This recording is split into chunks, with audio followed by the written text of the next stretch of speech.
Hello, नमस्कार, good morning, सुप्रभात मेरे प्यारे भारतवासियों। मैं आ गया हूँ फिर से एक नया वीडियो लेकर। और ज्योतिष श्रृंखला में हम लोग आगे काफ़ी बढ़ चुके हैं और मैं ज्योतिष श्रृंखला के अंदर आपको आगे लेकर चलता हूँ। तो ज़रा आप देखिए कि कैसे क्या क्या इसमें आपको आगे की नॉलेज मिलेगी। और आज शनिवार का दिन है तो शनिदेव को कैसे भूला जा सकता है। तो मैं वीडियो आज शनिदेव के ऊपर लेकर आया हूँ और उनकी व्रत विधान के ऊपर, उनके विशेष नामों के ऊपर। और शनि जी के बारे में तो मैंने आपको प्रीवियस वीडियो में काफ़ी कुछ बताया ही था कि वो सूर्यपुत्र हैं, माता छाया के पुत्र हैं और शिव जी को गुरु मानते हैं अपना। तो कहीं ना कहीं हम आज आगे चलेंगे और शनिदेव के 10 नाम पूरे होंगे हर काम। तो आज शनिवार का दिन है तो उनका नाम लेते हुए शुरू करते हैं। जय शनि महाराज। शनिदेव के 10 नाम पूरे होंगे हर काम, ठीक है ना। तो आज हम लोग और आगे देखेंगे। तो सबसे पहली चीज़ क्या है, ये शनिदेव। तो शनिदेव को अनुकूल करने के लिए शनिवार का व्रत रखा जाता है। मैंने आपको प्रीवियस वीडियो में बताया था कि अगर आप गरीब लोगों की मदद करते हैं, बुजुर्ग लोगों की सेवा करते हैं तो शनि अपने आप खुश होते हैं। लेकिन कुछ और भी विधान हैं जो कि पूजा पाठ के हिसाब से बताया गया है, तो उस विधान को मैं आपके सामने लाया हूँ। तो इससे शनिदेव प्रसन्न होकर जीवन को सुख समृद्ध करते हैं। ध्यान रखिएगा, क्या करते हैं, सुख समृद्ध कर देते हैं। शनिवार का व्रत किसी भी माह के शुक्ल पक्ष में, ध्यान रखिएगा, कृष्ण पक्ष को मत उठाइएगा, शुक्ल पक्ष को उठाइएगा। कभी किसी वीडियो में बता दूंगा कि मैं शुक्ल पक्ष और कृष्ण पक्ष क्या होता है, लेकिन अभी आप इसको सिर्फ समझिए।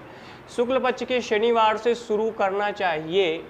व्रत प्रारंभ करते समय किसी ज्योतिषी से, मतलब कोई एस्ट्रोलॉजर है जो आपकी कुंडली देख ले और उसके हिसाब से ही फिर आगे आप बढ़ें, से मास का विचार तथा जन्म राशि से गोचरी मतलब जो भी गोचर चल रहा होगा आपकी कुंडली के अंदर, उसमें ये चेक करना होता है कि चंद्रमा कहीं 9, 8वें और 12वें तो नहीं है। मतलब आपकी कुंडली के जो भाव होते हैं, 12 भाव जो हैं, उसमें कहीं चंद्रमा 9, 8 और 12वें भाव में तो नहीं है। नहीं होना चाहिए, क्योंकि किसी भी व्रत में निर्दोष वार व शुभ मुहूर्त, आपको शुभ मुहूर्त का भी ध्यान रखना है। व्रत करते वक्त कुछ लोग क्या करते हैं, व्रत स्टार्ट कर देते हैं, कभी भी कुछ भी स्टार्ट कर देते हैं, तो ये नहीं है। इसमें एक चीज़ को सबसे पहले आपको चेक करके चलना है कि उसमें निर्दोष वार होना चाहिए, निर्दोष वार होना चाहिए और शुभ मुहूर्त से इसको क्या करना है, प्रारंभ करने चाहिए। वैसे शनिवार का व्रत शनि प्रदोष से शुरू कर सकते हैं। ध्यान रखिएगा, अगर शनि प्रदोष मिल जाए तो समझ लीजिए अमृत के समान होता है इसका फल। तो अगर इस दिन से इस व्रत का आरंभ करते हैं तो आपके जीवन में जल्दी शांति और चीज़ें आने की संभावनाएं बढ़ जाती हैं। अब व्रत की विधि को अगर हम देखें, यहाँ पर व्रत की विधि क्या है तो इसको ज़रा समझते हैं। तो सबसे पहले तो शनिवार को प्रातःकाल कर्मों से निवृत्त होकर, मतलब जो भी नहाना धोना स्नान करना है, इन कर्मों से निवृत्त होकर अपने इष्ट देव गुरु माता पिता का आशीर्वाद लेकर व्रत का संकल्प लें। मतलब अब हम व्रत करने जा रहे हैं, जब ये चीज़ डिसाइड हो जाए किसी ज्योतिषी के द्वारा कि कब से रहना है, तो क्या क्या करना है कि जिस शनिवार से आपको शुरुआत करनी है उस शनिवार को प्रातःकाल कर्मों से निवृत्त होकर अपने इष्ट देव गुरु माता पिता का आशीर्वाद लेकर व्रत का संकल्प लें। इसके बाद श्री गणेश का ध्यान जरूर करें। मैंने पहले ही बताया है कि गणेश जी का ध्यान हर पूजा विधान में सर्वप्रमुख रखना है आपको। जी का स्मरण एवं पूजन कर नवग्रहों को प्रणाम करें। फिर पीपल या शमी, देखिए 2 पेड़ हैं यहाँ पर, एक पीपल का पेड़ है। पीपल का पेड़ बहुत प्रमुख है, कभी मैं पीपल के पेड़ के ऊपर भी वीडियो बनाऊंगा, बहुत जल्द आप लोग के समक्ष आएगा। शमी के पेड़ पर भी वीडियो आने वाला है, लेफ्ट मत करिएगा, देखिएगा जरूर इसको। लेकिन इन 2 वृक्षों को ले लें, पीपल और शमी के वृक्ष के नीचे ये दोनों पेड़ शनि के लिए हैं, ध्यान रखना। एक लोहे या मिट्टी का कलश रखकर, ध्यान रखिएगा, प्रणाम करें। फिर पीपल या शमी के वृक्ष के नीचे एक लोहे या मिट्टी का कलश रखकर उसमें सरसों का तेल भर दें। मिट्टी का हो या लोहे का हो, उसमें क्या करना है आपको, सरसों का तेल भरकर उसके ऊपर शनि देव की लोहे की मूर्ति स्थापित करें। देखिए कितना बेस्ट तरीका मैं आपको बता रहा हूँ, इसको बहुत ध्यान समझिएगा। अगर आप ऐसे करते हैं तो शनि देव की अनुकंपा तो आपके ऊपर 101% होनी तय है, उसमें कोई रोक नहीं सकता। एक लोहे या मिट्टी का कलश, ध्यान से समझ लीजिए, कलश रखकर उसमें सरसों का तेल भरकर उसके ऊपर शनि देव की लोहे की मूर्ति स्थापित करें। ये बात समझ में आ गई है, मैंने आपको कॉन्सेप्ट समझा दिया है। आगे चलते हैं। प्रतिमा व कलश को काले वस्त्र पहनाए, जो भी उनकी प्रतिमा है, क्योंकि काले वस्त्र शनि महाराज को काले और नीले 2 कलर के कपड़े ज़्यादा पसंद हैं, मतलब ये उनका मेन वेशभूषा है, ये बात आप समझिएगा। तो क्या करना है, काले वस्त्र पहनाएं और इसके बाद शनि जी को चंदन, रोली, अक्षत, पुष्प, अब देखिए चंदन है, रोली है, अक्षत तो चावल कहे जाते हैं ना, पुष्प यानी फूल, धूप, दीप जो आप देना चाहें, है ना, नवेद मतलब जो भी उनको भोग लगाना चाहें आप मिष्ठान का, आदि से पूजन करें। देखिए जो भी जिसकी शावकाशी हो, श्रद्धा भक्ति हो, उसके हिसाब से आप लोग करें। ये तो मैंने पूजा पाठ की विधि विधान में जो वर्णित है मैंने उसी चीज़ का व्याख्यान आपके सामने किया है। तो जितनी भी आपकी श्रद्धा भक्ति हो शनिदेव के लिए, उसके हिसाब से आप अपनी व्यवस्था कर सकते हैं। ये जरूरी नहीं कि मैंने जो बताया उसी हिसाब से आप करें, वैसे ये बेस्ट तरीका है। तदुपरांत पीपल अथवा शमी वृक्ष का भी इसी प्रकार पूजन करें। मतलब पहले तो शनि जी के साथ ऐसा करना है, फिर इन दोनों पेड़ों के साथ भी, मतलब जो वृक्ष हैं उनके साथ भी, पीपल और शनि।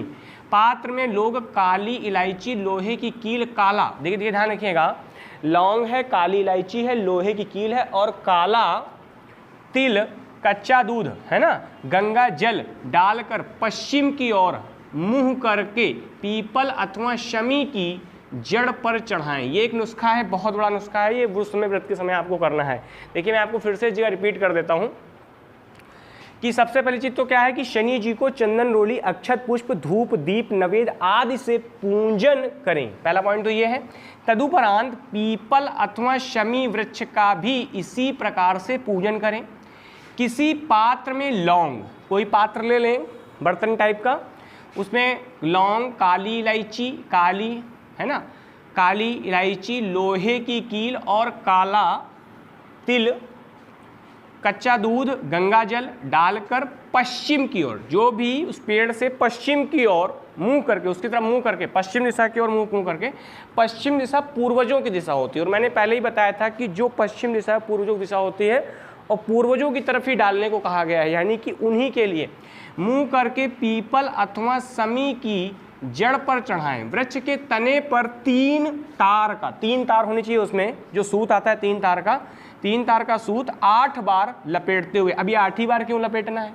8 बार लपेटना है क्योंकि शनि का अंक जो है वो 8 होता है। जो मूलांक है ग्रहों में 8वां स्थान है उनका, 9 ग्रहों में 8वां स्थान है और 8वां उनका मूल नंबर होता है। 8 का मतलब ही शनि है, यानी कि परिश्रम। उसकी परिक्रमा करें। पूजा विधि संपन्न करके शनि देव के मंत्रों का यथाशक्ति जप करें, मतलब जितना ज़्यादा हो सके उस दिन जप ध्यान जरूर करें।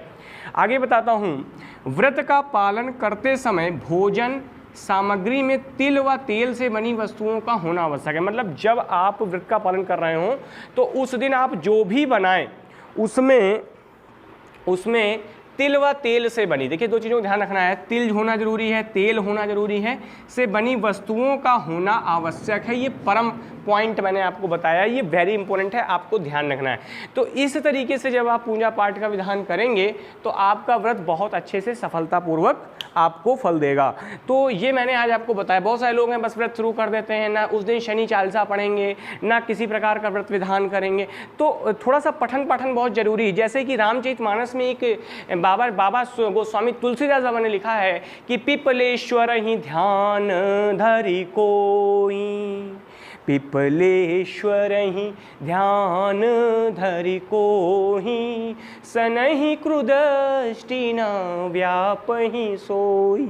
तो ये बात तुलसीदास बाबा ने, गोस्वामी तुलसीदास बाबा ने रामचरितमानस में लिखा है। क्या लिखा, मैं फिर से एक बार रिपीट करता हूँ कि पिपलेश्वर ही ध्यान धरि कोई, सनहि क्रुदष्टि न व्यापहि सोई।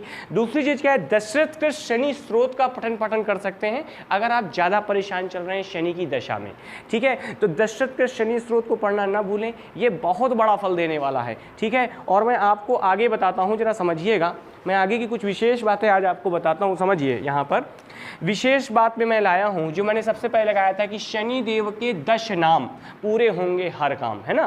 क्योंकि देखिए, पिंगल कृष्णो छाया नंदन यम कौणस्त्र रौद्र दुग्भंजन शौनी शंद शनि दशनामा भानुपुत्र पूजय सब कामा, ठीक है ना। तो ये चीज़ तो चालीसा में भी वर्णित है कहाँ से? पिंगल कृष्णो छाया नंदन यम कौणस्थ रौद्र दुख भंजन शौनी शंद शनि दशनामा भानुपुत्र पूजय सब कामा, और जा पर प्रभु प्रसन्न हो जाए, है ना। तो उसके लिए तो सारे बखान खोल देते। तो मैं आपको एक मोटा मोटा पॉइंट यहाँ पे बताता हूँ, जो उनके 10 नाम है जिनका अगर आप उस दिन ज़्यादा जप करेंगे तो ज़्यादा बड़ा फल आपको प्राप्त होगा।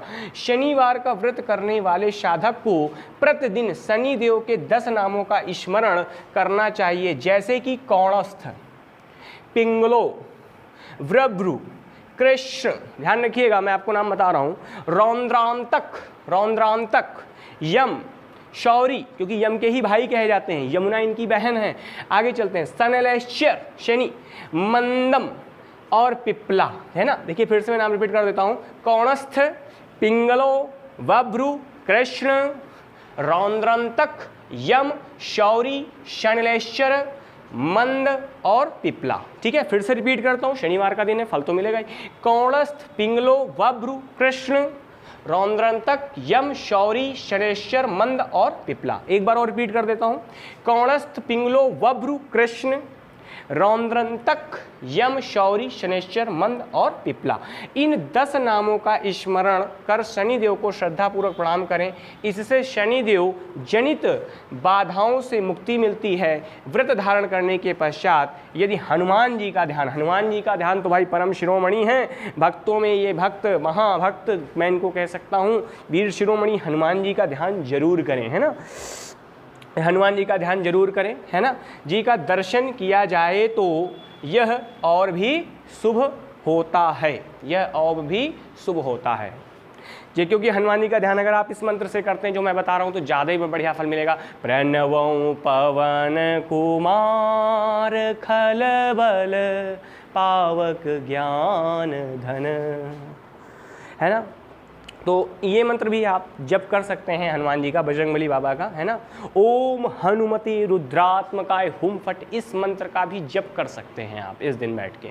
ओम हनुमति रुद्रात्मकाय हुम फट, क्योंकि शनिवार तेरा है, मंगलवार तेरा है, बजरंगी संभालो परिवार तेरा है। तो कहने का मतलब क्या है कि ये तो सॉन्ग है, लेकिन इस सॉन्ग से बहुत बड़ी भूमिका बनती है शनिवार को भी, क्योंकि आशीर्वाद है कि जो भी हनुमान जी का ध्यान करते हैं उनकी शनि की दशा उनको परेशान नहीं करती है। तो कहीं ना कहीं मैंने आज आपको ये सारी चीज़ें बताई हैं कि कैसे शनिदेव के 10 नाम कौन कौन से हैं जिनको आप अगर ध्यान करते हैं, व्रत रखने वाला जो जातक है वो अगर इस चीज़ का ध्यान रखता है तो ज़्यादा बड़ा फल उसको प्राप्त होता है। दूसरी चीज़ क्या है, व्रत का विधान किस तरीके से उसको करना है, क्या क्या चीज़ों का यूज़ करना है, वो मैंने आज आपको इस वीडियो के माध्यम से बता दिया है। विशेष में मैंने आज आपको उनके नाम बता दिए हैं, ठीक है ना। और फिर से मैं एक बार रिपीट कर देता हूं कि पीपल का ध्यान जरूर करें इस दिन। पिपलेश्वर ही ध्यान धरि कोई, सनहि क्रुदष्टि न व्यापहि सोई। यानी कि अगर कोई पीपल का ध्यान करता है शनिवार के दिन तो उस पर शनि जी की जो कुदृष्टि है, खराब दृष्टि है, वो नहीं पड़ती है, और ये जो शनि देव हैं उसका अपने हिसाब से कल्याण करते हैं। तो मैंने आज आपको ये वीडियो के माध्यम से ये सारी बातें रख दी हैं। तो अगर आपको अच्छा लगा हो मेरा वीडियो तो इसको ज़्यादा से ज़्यादा लोगों तक शेयर करें। शनिवार का दिन है, शनि जी का ध्यान जरूर करें, ज़्यादा से ज़्यादा लोगों तक इसको शेयर कर दें, ठीक है। तो फिर मिलेंगे एक नेक्स्ट वीडियो के साथ। तो कल संडे है, मैं आपको पहले से ही बता देता हूँ, कल रविवार का दिन है और मैं भैरवनाथ के ऊपर वीडियो बनाने जा रहा हूँ। तो जो भैरव देव हैं भोलेनाथ के ही गण कहे जाते हैं, तो मैं उनके ऊपर कल एक वीडियो लाने वाला हूँ, तो उसको ध्यान से देखिएगा और ध्यान से समझिएगा। तो ठीक है, कल फिर मिलेंगे नेक्स्ट डे। खुश रहें, प्रसन्न रहें, है ना, और सबकी दुआएं लेते रहें। तो फिर मिलेंगे, टिल देन बाय बाय।